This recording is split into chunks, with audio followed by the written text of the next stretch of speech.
Olá, sejam todos bem-vindos à nossa segunda edição do dia aqui no Mundial Telenotícias. Esse é um programa de análises e opiniões sobre os principais acontecimentos no Brasil e no mundo. Extra. A Comissão do Congresso americano aprovou lei que suspende vistos de autoridades que não respeitam as liberdades de expressão e informação. O ministro Alexandre de Moraes pode dançar nesta. E na manhã desta quarta-feira, o Bureau de Assuntos do Hemisfério Ocidental do Departamento de Estado americano também soltou uma dura crítica às ações do ministro brasileiro.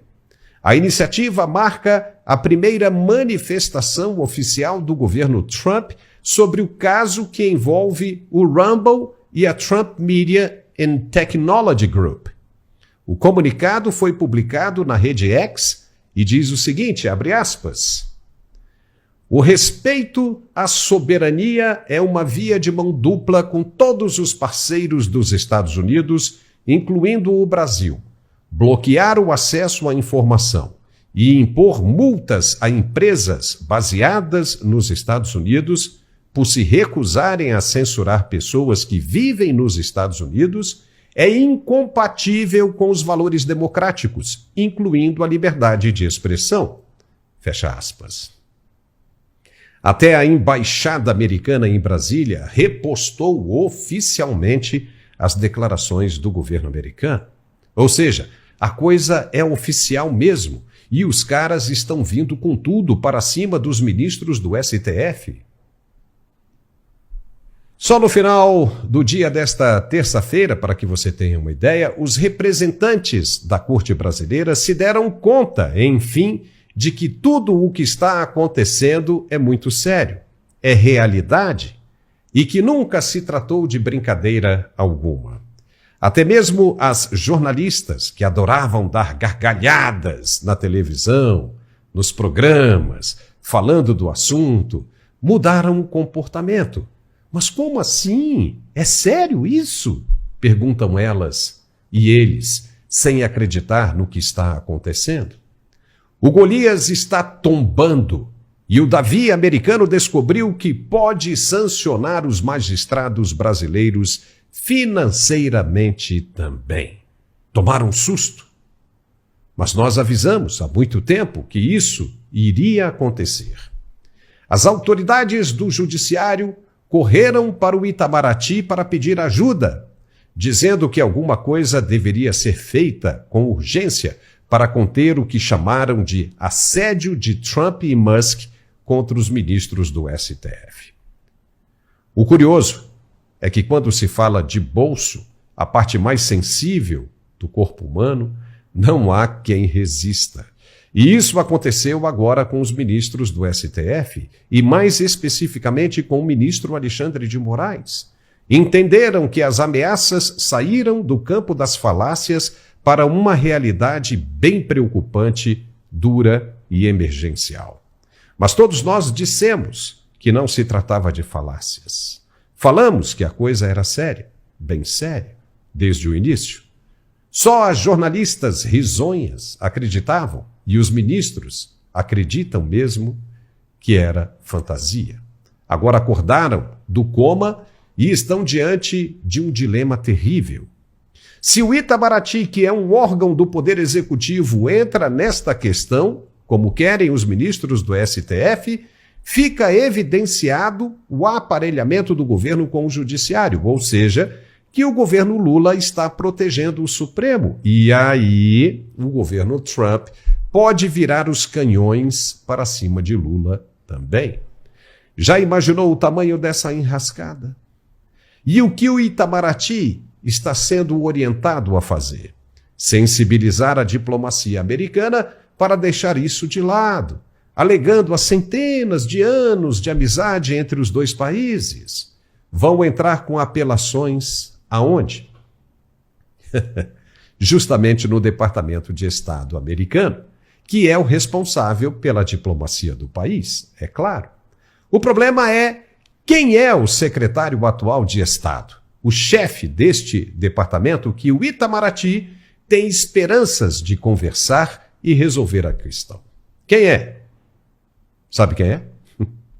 Marco Rubio, o cara que foi o primeiro a assinar o pedido de sanção contra o ministro Alexandre de Moraes, ainda no governo Biden. Lembra disso? Ele e a deputada Maria Elvira Salazar. Marco Rubio não tinha ido adiante com esta questão ainda por ordem de Donald Trump, que pediu para que ele esperasse um pouco mais. Porque se dependesse dele exclusivamente, o ministro já tinha sido fritado há muito tempo. Entendeu como é grave a situação de Alexandre de Moraes e dos demais ministros do STF? E esse argumento de centenas de anos de amizade já foi usado pelo Itamaraty, a pedido do vice Geraldo Alckmin e do próprio presidente Lula, quando Trump decidiu aumentar as tarifas para os produtos brasileiros, aço e alumínio. Lembra disso? Deu algum resultado? Claro que não. As tarifas subiram 25% e acabou. Ponto final. Trump e os Estados Unidos eram amigos do Brasil antigo, ainda do governo de Bolsonaro. Ele não esqueceu os xingamentos de Lula, chamando ele de fascista para apoiar Kamala Harris. Não esqueceu. Agora vem falar de amizade? É tarde demais para isso. Muito tarde. Mas ainda tem uma solução. O comunicado do governo americano nesta quarta-feira está sendo entendido por muitos como uma resposta imediata ao que o Supremo Tribunal Federal Brasileiro fez de acionar o Itamaraty, como estávamos falando agora há pouco, para acabar com o que chamou de assédio de Trump e Musk sobre os ministros do STF. Isso acabou deixando os americanos ainda mais irritados, irritadíssimos. E agora passou a ser oficial. Se é para o pau torar, se só assim que o sistema brasileiro entende, então que seja assim. Pensam as autoridades americanas. Já fizeram sinal de fumaça, já mandaram e-mail, já fizeram tudo o que tinham que fazer.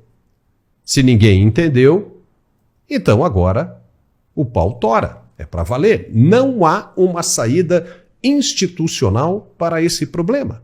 O governo Lula e a iniciativa do judiciário de se afastar de suas atribuições originais para fazer política podem causar um dano sem precedentes para toda a relação entre os dois países. E se isso acontecer, quem você acha que vai levar a pior? E isso tudo por causa desse governo que está aí, do PT, e sua agenda progressista, woke. Vale a pena o cidadão brasileiro de bem, que não pediu nada disso para a sua vida, pagar pelos erros do governo e do judiciário com a desculpa de que estão defendendo a democracia brasileira?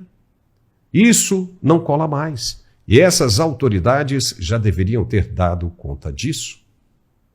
Daqui a pouco nós vamos falar do passado, ou melhor, do passo dado na tarde desta quarta-feira do Congresso americano. Era uma promessa do passado.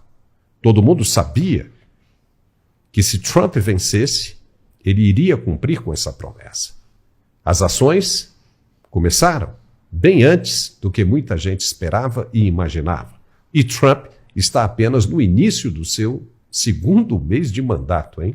A situação anda tão grave para as autoridades brasileiras que muita gente deve estar de olheira bem intensa de tanto ficar sem dormir. É ou não é? Além de tudo que já mencionamos aqui no programa de hoje, ainda teve mais uma fulminante. No Censorship on Our Shores Act. Sabe o que significa isso? A lei que não permite censura nas margens dos Estados Unidos foi aprovada pelos dois partidos do Congresso americano, tanto republicanos quanto democratas. Foi no Comitê Judiciário da Casa dos Representantes, que é a Câmara dos Deputados dos Estados Unidos.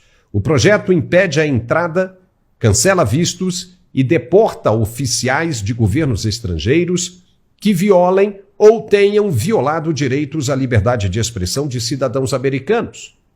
Segundo jornalistas que estão acompanhando o processo nos Estados Unidos, como Paulo Figueiredo, a lei terá efeito imediato contra o ministro Alexandre de Moraes, juízes auxiliares, procuradores e até policiais federais que participam ou tenham participado em ações desta natureza.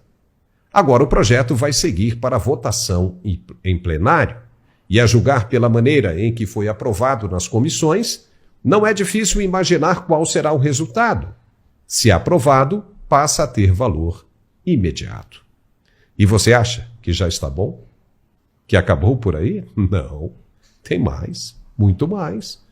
O site Metrópolis está trazendo em destaque nesta quarta-feira que a lei Magnitsky também poderá ser usada como mais uma bala de prata contra o ministro Alexandre de Moraes. Está difícil, hein? Está muito difícil para ele. Mas de que mesmo se trata essa lei? Ela passou a vigorar ainda na administração de Barack Obama. Na ocasião, o então presidente dos Estados Unidos sancionou o projeto de lei apresentado em conjunto pelos partidos democratas e republicanos.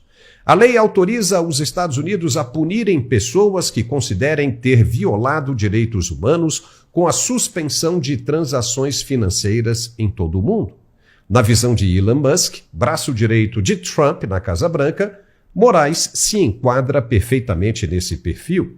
Cabe agora ao presidente dos Estados Unidos determinar se essas pessoas em questão serão sancionadas com base no que foi descrito como evidências confiáveis. A decisão é única e exclusiva de Donald Trump. Ou seja, será que alguém ainda tem dúvida que o cerco está se fechando mesmo? Outro dia a gente soube de um comentário de alguém dizendo que está ouvindo isso do cerco se fechando há muito tempo e que até então nada acontece. Mas a verdade é que as coisas seguiam um ritmo próprio, estava andando devagar, mas estava andando, respeitando um devido processo legal. E com a posse de Trump, o processo acelerou e agora está chegando às vias de fato. E pode piorar ainda mais. Por incrível que pareça, pode. Sabe como? Se prenderem o ex-presidente Jair Bolsonaro. Será que ainda não deu para perceber que o algoz do judiciário brasileiro é amigo íntimo da família Bolsonaro? E as autoridades brasileiras ainda querem colocar o dedo nesta ferida? Não dá para entender. No início do programa dissemos que ainda havia uma solução. Mas se conselho fosse bom mesmo, ninguém dava, vendia. Já ouviu isso? Mas aqui vamos mandar um a si mesmo. O projeto de governo desses caras parecia bom para eles. Era legal, genial. Tiramos Lula da cadeia e vamos agora governar o Brasil. Poder, dinheiro e ninguém para impedir, incomodar. Legal. Era o plano perfeito se tivesse funcionado. Mas o que ninguém imaginava era que Trump venceria nos Estados Unidos. Ninguém imaginava isso. Estava tudo muito certo para dar errado. Mas deu. Aconteceu. O mundo não quis assim. Deus não quis assim. Acabou. Agora é se conformar com isso. Por mais duro e inacreditável que pareça, acabou. Perdeu. A única saída agora é se voltar para as atribuições originais, as mesmas para as quais o tribunal foi criado, cuidar da Constituição brasileira e deixar essa questão política de lado, para trás, esquecer de uma vez por todas. Apenas isso. A primeira coisa que deveriam fazer era rever o julgamento de todos que já foram condenados pelos atos do dia 8 de janeiro de 2023. Punir de fato quem deve ser punido, mas por danos ao patrimônio público apenas. 2. Acabar com esse negócio de golpe que nunca existiu. Deixar Bolsonaro seguir a vida dele e soltar a mão de Lula para que ele ande sozinho. Ele só já se afunda. Pelo menos é o que mostra o resultado das últimas pesquisas. Isso sim. Se conseguir chegar até o final do mandato, ele já terá tido uma grande vitória. Mas acabou. Isso poderia trazer uma pacificação e os ministros salvariam suas próprias cabeças. Se quiserem poderes de legisladores, que se candidatem ao legislativo ou ao executivo.